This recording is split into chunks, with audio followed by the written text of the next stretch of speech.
جس شخص کی بیوی ناراض ہو بغیر کسی شرعی وجہ کے، جیسے ہماری آج کل کی ناراضگی ہیں، پیچھے کوئی شرعی وجہ نہیں، اور اس کو خامند کو ناراض کر کے وہ رات گزار رہی ہے، تو ساری رات اس پہ اللہ کی لعنت برستی رہتی.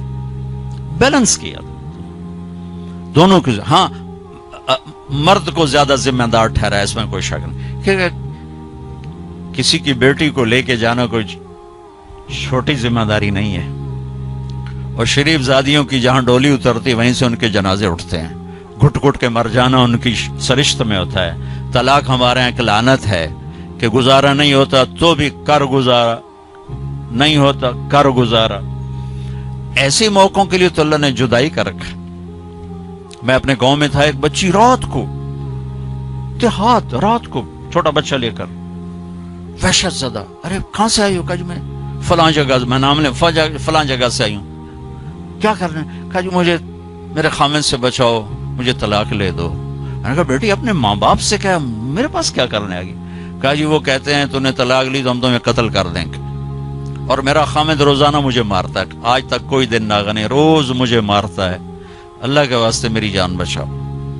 کہا بیٹی میں کیا کر سکتا، میرے پاس آنسوؤں کے سوا کچھ بھی نہیں. میں تیرے لیے دعا کر سکتا ہوں، رو سکتا ہوں، اور میں کچھ نہیں کر سکتا. میں تمہارے خاندانی معاملات میں کیسے دخل دوں؟ ہاں میرا کوئی رشتہ ناتا ہوتا تو پھر میں کوئی دخل دیتا، لیکن میں تمہیں جانتے نہیں تم کون ہو. البتہ میں نے اس نے کہا چلو میرے کسی بھائی سے بات کہا. میں نے اس کے بھائی سے تھوڑی سی بات کی، بھائی اپنی بہن کا خیال کرو. آگے میں نے کچھ نہیں کہا. یہ میرے معاشرے کے سلگتے ہوئے مسائل ہیں، یہ دکھتی ہوئی رگیں ہیں، یہ بھڑکتی ہوئی آگ ہے جس نے در و دیوار کو خس و خاشاک بنا دیا ہے کہ ہم زبان کا بولنا جانتے، کاروباری ڈیلنگ جانتے ہیں، بیوی سے کیسے بولنا ہے، بیٹے سے کیسے بولنا ہے. معذرت کے ساتھ آج کل کی اولاد بھی نافرمان ہے، لیکن نافرمان بنانے میں ماں باپ کا بھی بہت بڑا ہاتھ ہے. کہ وہ اولاد کو سمجھتے ہیں جیسے گائے بیل ہے، جدھر باندھ دو جدھر کر دو.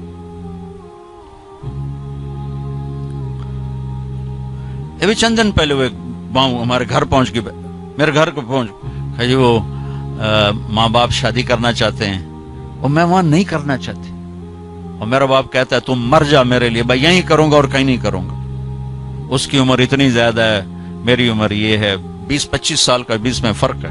کہ میرا ادھر ہی کرنی ہے، نہیں تو تیری نہیں کرنی، بیٹھی رہو. یہ والدین کا جبر ہے. تو میرے نبی پاک صلی اللہ علیہ وسلم نے ایک خوبصورت طریقہ زندگی سکھایا، گھروں کو آباد کر کے بتایا. وہ طریقہ جو بھی اپنائے گا اس کے گھر میں خوشحالی ہوگی، خوشی ہوگی، خوشی. اور اس کا ایک لفظ ہے، ایک دوسرے کو برداشت کر. یہ آتے ہی بیوی میری غلام بن کے چلے، میں حاکم ہوں، اور بیوی آتے کہ ہوں تھے میری چلے گی، تیری ماں دی نہیں چلے گی، تو سوائے پھر بھڑکتی آگ کے کچھ بھی نہیں ہوگا. رشتوں کو میرے بھائی بہنوں صرف برداشت سے چلایا جاتا ہے. رشتوں پر مسلط ہو کے رشتے آباد نہیں ہوتے. جھکنا پڑتا ہے، سہنا پڑتا ہے، دبنا پڑتا ہے. جو دبنا سیکھے گا اللہ کی قسم اس کی زندگی خوبصورت ہو جائے گی. اس کا شکل صورت سے تعلق نہیں، سونے چاندی زیور سے تعلق نہیں. خوبصورت اخلاق زندگی کو 4 چاند لگا دیتے ہیں. بد اخلاقی زندگی، میرے نبی میں ایک حدیث یاد آ گئی، اجتنبو الدمن الخضراء. تو آپ کے الفاظ تھوڑا مشکل تھے، تو صحابہ نے کہا رسول اللہ، آپ نے کہا الدمن الخضراء سے بچو. یا رسول اللہ دمن خضراء کیا ہوتا ہے؟ آپ نے کہا المرأة الحسنہ فی المنبت السوء. بد اخلاق خوبصورت عورت سے بچو، اس کے حسن پہ نہ ریچھ جانا ورنہ زندگی تباہ ہو جائے گی. بد اخلاق سے بچو، بد اخلاق سے بچو. آدمی بھوک پر گزارا کر سکتا ہے، کڑوے بول پہ گزارا نہیں کر سکتا. عزت دو ایک دوسرے کو، گھروں کو آباد کرنا، عزت دو. میرے نبی نے عزت دے کر دکھایا. عرب میں جب عورت ناپاکی کی حالت میں ہوتی تھی تو وہ اپنے خامند کے ساتھ نہیں سو سکتی تھی. الگ کر دیا جاتا تھا اسے. حضرت ام سلمہ رضی اللہ تعالیٰ عنہ، حضرت ام سلمہ رضی اللہ تعالیٰ عنہ وہ رات کو اللہ کے نبی کے ساتھ ایک چارپائی پر سوئے ہوئے، تو انہیں محسوس ہوا کہ وہ ناپاکی کی حالت میں چلی گئیں. وہ چپ کر کے اٹھ گئیں اور جا کر کپڑے تبدیل کر کے ایک طرف ہو. آپ کی آنکھ کھلی، دیکھا ام سلمہ نہیں، دیکھا تو ادھر اللہ کے نفس تھی، لگتا ہے تجھے مینسز کا جیاں کا، ادھر میرے پاس ہی آ کے لیٹو. دوبارہ اپنے پاس آ کے ان کو لٹایا. یہ عزت ہے جو میرے نبی نے اپنے گھر والوں کو دی ہے. جہاد کا سفر تھا، جہاد کا، اور قافلہ چلنے لگا. حضرت عائشہ بیٹھ گئیں، ٹھیک، تو یوں دیکھا تو گلے میں ہار کوئی نہیں. تو انہیں کہا یا رسول اللہ میرا تو ہار گم ہو گیا. تو آپ کہتے تجھے ہار کی پڑی، ادھر جہاد کا سفر ہے، چل. آپ نے کہا چلو بھائی عائشہ کا ہار ڈھونڈو. سارے لشکر کو ہار ڈھونڈنے پہ لگا دیا. اور ڈھلتا سورج ٹھنڈا ہو گیا تھا جب سفر کی تیاری ہو رہی تھی، تو شام ہو گئی، ہار نہیں ملا. تو اب مغرب پڑی، عشاء پڑی، تو اندھیرا چھا گیا، سفر بھی نہیں ہو سکتا. صبح ہی سفر کرنا، فجر کا وقت داخل ہوا، پانی کوئی نہیں. پانی ان کا پانی آگے تھا جہاں انہوں نے پہنچنا تھا. اب پانی کوئی نہیں، نماز کیسے پڑھیں گے؟ تیمم کی ابھی آیت کوئی نہیں آئی ہے. تو سارے لوگ ابو بکر کے پیچھے بڑھ گئے، تیری بیٹی کی وجہ سے نا آج یہ دن دیکھنا پڑ رہا ہے. اب بتا پانی ہے نہیں تو نماز کیسے پڑھیں گے؟ اب ابو بکر کو بیٹی پہ غصہ چڑھا. وہ آئے سیدھے اللہ کے نبی کے خیمے میں. تو آگے اللہ کے نبی، اما عائشہ فرماتی میری گود میں سر رکھ کے سوئے ہوئے تھے اور وہ ایسے بیٹھے ہوئی تھیں. تو باپ تو ڈانٹ سکتا ہے، لیکن اب ڈانٹیں تو وہ سوئے ہوئے ہیں، تو اب وہ ایکسپریشن سے ڈانٹ رہے ہیں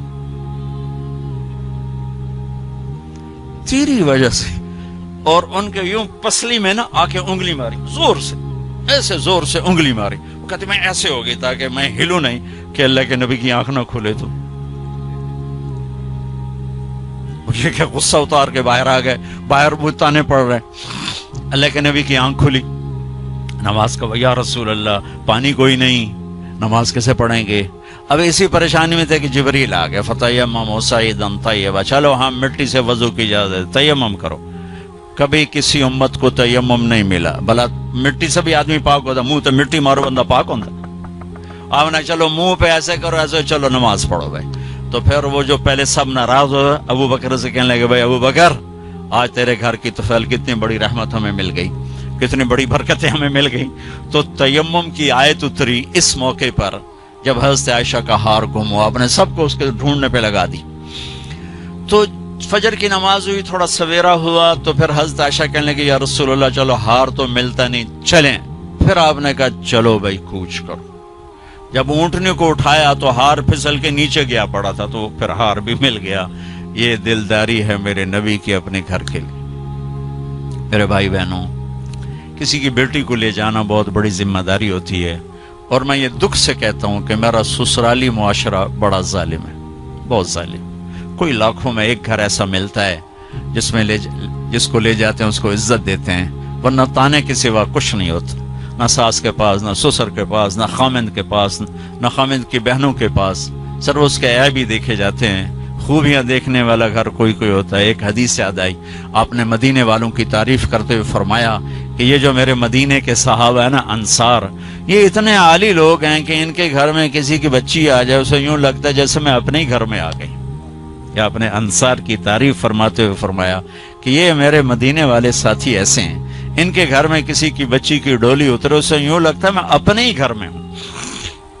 تو سسرال والوں سے کہتا ہوں جس کی بیٹی لے جاؤ اسے اپنا گھر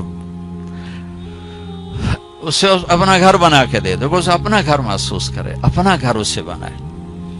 ورنہ جانے والی بیٹی کا اللہ نے حق رکھا ہے، شریعت نے حق رکھا ہے کہ اگر وہ تمہاری طرح مالدار ہیں تو انہیں الگ گھر میں اتارو تاکہ کوئی ان کی زندگی میں داخل نہ ہو سکے، وہ اپنی زندگی گزاریں. ان میں جو جھگڑا ہوگا تھوڑا ہوگا، لیکن ادو ساس بولی، ادو سورا، ادو نو بولی، ادو او بولے، ادو او بولیا، وہ تو نیری کھچڑی پک جانتی، مطلب مناوے کہنو تے رساوے کہنو. تو شریعت نے حق رکھا ہے کہ اس کو الگ گھر میں اتارو. اگر اس کی گنجائش نہیں تو گھر میں ایک پورشن اس کے لیے لے کر رکھو. ایک پورشن کی گنجائش نہیں تو ایک کمرہ، ایک ٹوائلٹ، ایک کچن اس لڑکی کا حق. کچن اس کے ذاتی استعمال میں ہو، ٹوائلٹ اس کے ذاتی استعمال میں ہو، کمرہ اس کے ذاتی استعمال میں ہو. یہ 3 چیزیں اس کا لازمی حق ہیں. اگر یہ بھی نہیں کر سکتا تو وہ تسبیح پڑھے تھے، روزے رکھے تھے، اللہ کرے کہ جدی بیٹی نو ضرور دھکے دیونے تے ذلیل کرنا، ایدوں ہی دھکے تے ایدوں ہی دھکے، پھر چپ کر کے شادی نہ کرے، بس بہ کے اللہ کرے. یہ اللہ نے جانے والی کا حق رکھا ہے.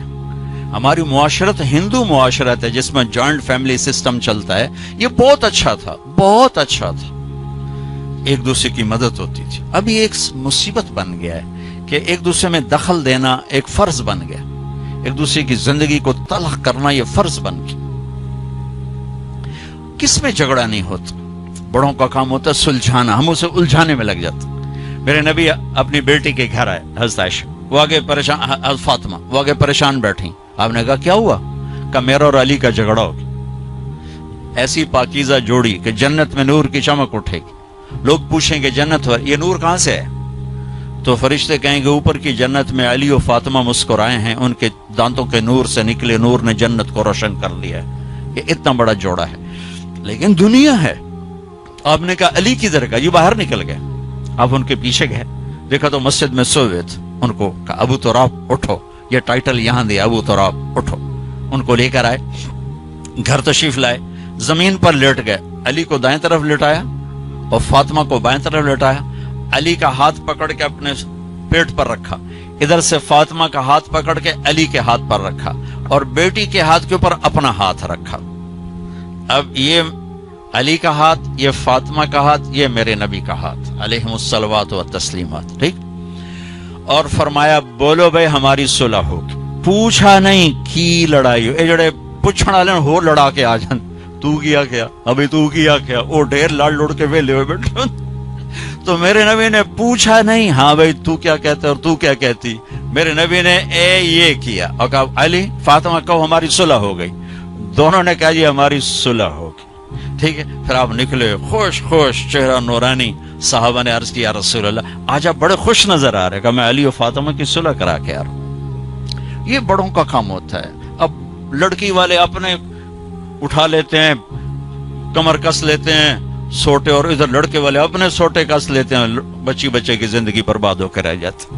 جوڑنے کی بجائے دونوں طرف توڑ چکے. نہ قرآن کا پتہ ہے نہ سیرت کا. دیکھو میں ہاتھ جوڑتا ہوں، قرآن پڑھو، اپنے نبی کی زندگی پڑھو، تاکہ ہمیں اور آپ کو پتہ تو چلے کہ زندگی کہتے کسے ہیں، زندگی گزارنی کیسی.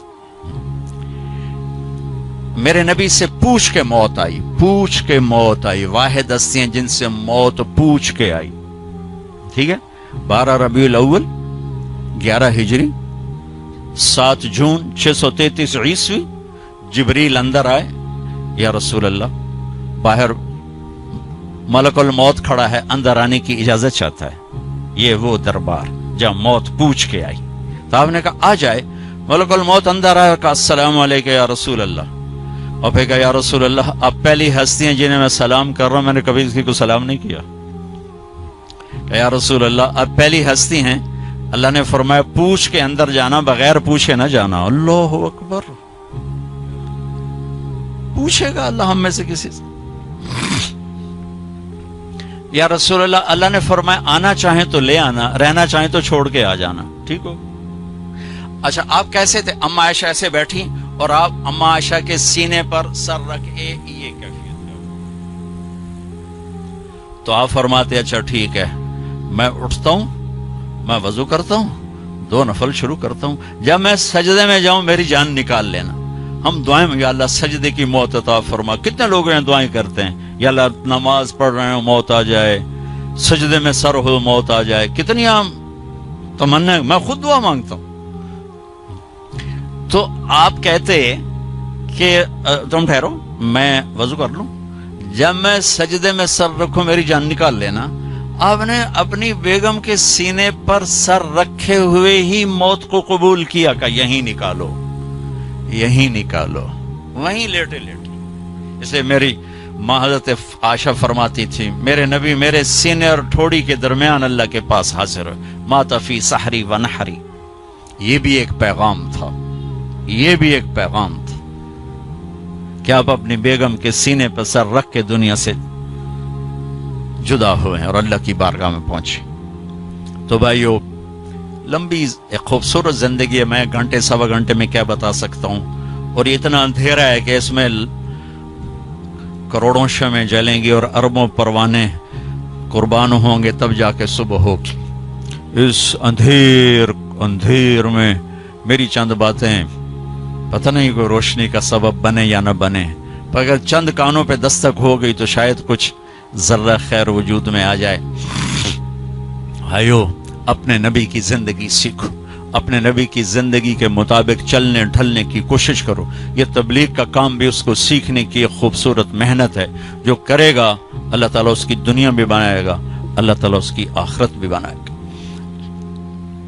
آخری بات یہ کہتا ہوں، اپنے گھروں کو آباد کرنا ہے تو اس زبان پہ قابو پانا سیکھ لیں، اس زبان پہ قابو پانا سیکھ لیں، اس زبان پہ قابو پانا سیکھ لیں۔